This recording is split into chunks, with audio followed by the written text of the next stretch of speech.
कक्षा 10वीं की छात्र छात्राओं, बड़े लंबे विश्राम के बाद हम फिर से हमारा हिंदी का अध्ययन शुरू करने जा रहे हैं। इससे पहले बच्चों, मैं आपको 20 लेक्चर दे चुकी हूँ।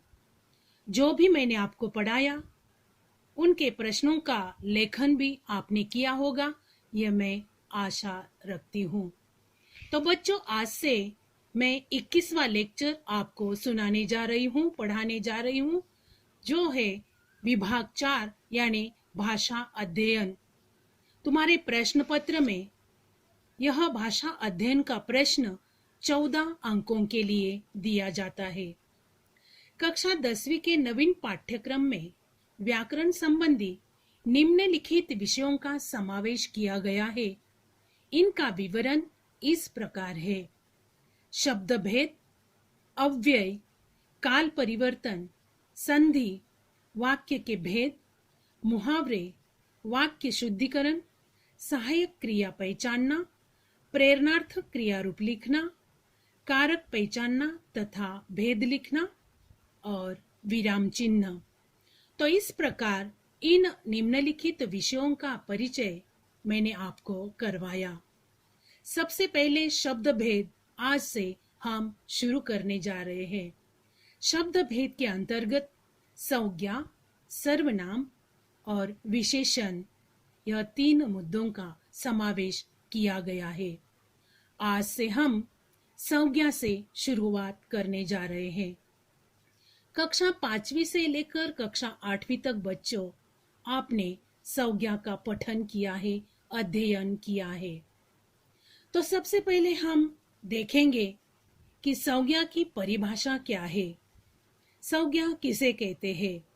बच्चों, जिस शब्द से किसी व्यक्ति, वस्तु, स्थान, गुण, भाव आदि के नाम का ज्ञान होता है, उसे संज्ञा कहते हैं। जैसे भारत, गाय, गोवा, उपहार आदि। संज्ञा के भेद हम देखेंगे। संज्ञा के 5 भेद है। पहला भेद है व्यक्तिवाचक संज्ञा। किसी विशेष प्राणी, स्थान या वस्तु के नाम को व्यक्तिवाचक संज्ञा कहते हैं। जैसे लक्ष्मी, दिल्ली, मुंबई, उमा, विवेकानंद आदि। दूसरा भेद है जातिवाचक संज्ञा। जो संज्ञा शब्द किसी प्राणी, स्थान या वस्तु की पूरी जाति का बोध कराते हैं, उन्हें जातिवाचक संज्ञा कहते हैं।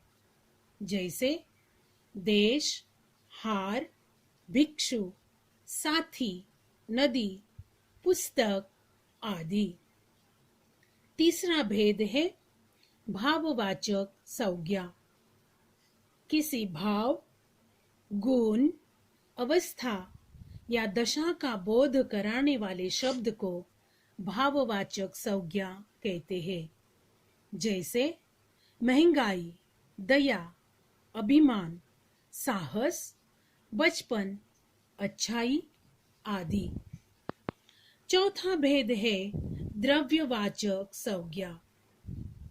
जिस संज्ञा शब्द से किसी धातु, द्रव्य या पदार्थ का बोध होता है, उसे द्रव्यवाचक संज्ञा कहते हैं।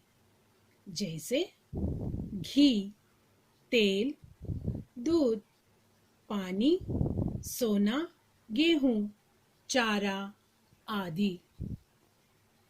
संज्ञा का 5वां भेद है समूहवाचक संज्ञा। जो संज्ञा शब्द किसी समूह या समुदाय का बोध कराते हैं, उन्हें समूहवाचक संज्ञा कहते हैं। जैसे झुंड, गुच्छा, दल, भीड़ आदि। तो बच्चों, मैंने आपको संज्ञा और उसके भेद, इनका परिचय करवाया है। उसके आधार पर मैं आपको एक कृति स्वाध्याय भी देने जा रही हूँ। यानी निम्नलिखित संज्ञा शब्दों को पहचान कर उचित खानों में लिखिए। यह प्रश्न तुम्हारे गृह कार्य के लिए यानी होमवर्क के लिए मैं दे रही हूँ। इसका लेखन आप अपनी किताब में करना है। धन्यवाद।